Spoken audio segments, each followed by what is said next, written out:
இவனை மாதிரியே வேஷம் போட்டு போய் அவனை பிடிக்கலான்னா கடைசியில் அவனாவே மாற்றி விட்டுருவான். புரியுதுங்களா? நாங்கள் இந்த உலகத்தோட உலகமாக கலந்து உலகத்துக்குள்ளேருந்து நாங்கள் கொண்டு வந்து அறுவடை செஞ்சு கொண்டு வரோம். கிடையவே கிடையாது. நம்ம நம்ம உலகத்தோட இவன் உலகத்தோட உலகமாக கலந்துடலான்னு என்னைக்கு முடிவு பண்ணமோ நம்மளும் அவனை மாதிரி மாறிட்டோன்னு அர்த்தம். புரியுதுங்களா? எனவே கர்த்தருடைய பரிசுத்த வல்லமையினால் நாம் நிரப்பப்பட வேண்டும். அவருடைய அக்கினி அபிஷேகத்தால் நிரப்பப்பட வேண்டும்.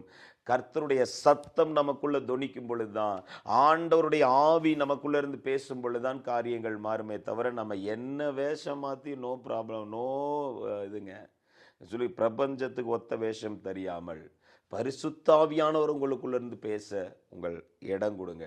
ஆவியானவர் உங்களுக்குள்ள செயல்பட இடம் கொடுங்க. தேவனுடைய நன்மையும் பிரியமும் பரிபூர்ணமான சித்தம் என்னதென்று நீங்கள் பகுத்தறியத்தக்கதாக செய்து உங்கள் மனம் புதிதாகிறதுனாலே அந்த